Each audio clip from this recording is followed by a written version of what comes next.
India's democratic experiment has evolved and expanded in the last 7 decades.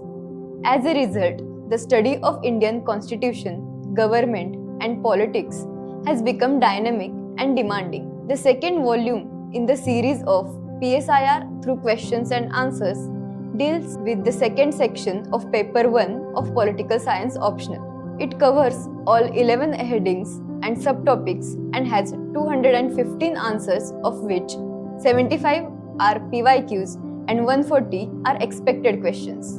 The volume is divided into a total of 12 chapters. The first chapter deals with two important aspects of India's modern political history: political events and processes during colonialism, and various perspectives of India's nationalism and national movement. The second chapter deals with the making of Indian Constitution, while the third chapter highlights the defining features of India's Constitution. The answers in this chapter take a deep dive into the features that have been specifically laid out by the UPSC as part of PSIR syllabus. The fourth chapter is broadly divided into 3 subsections, each corresponding to the 3 principal organs of the state: the executive, the legislature, and the judiciary. Special effort has been made to address contemporary issues of the actual working of these branches.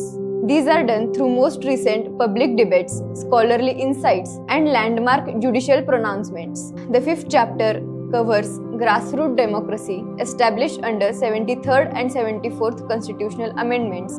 The answers cover their role in deepening India's democracy, roadblocks in their functioning, their actual impact over the past 3 decades, and the way ahead.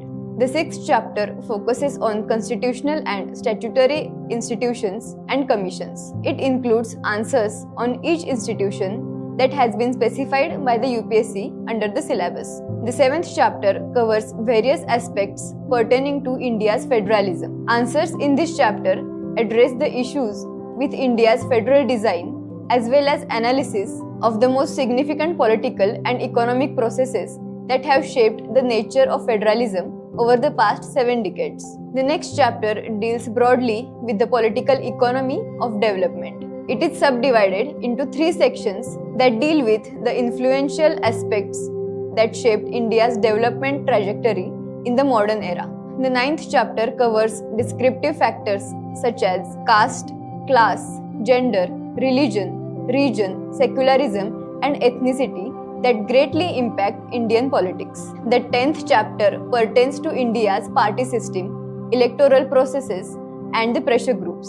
11th chapter covers the new social movements that have emerged in post-independent India. The answers in this chapter not only highlight the contribution of the social movements, but also shares a critical light on the issues faced by these movements. The 12th and final chapter encompasses certain aspects of politics pertaining to the working of India's democracy. This volume is primarily designed for students who opt for political science and international relations as their optional for UPSC mains exam. It will also prove useful for preparation of the compulsory essay paper as well as General Studies paper 2.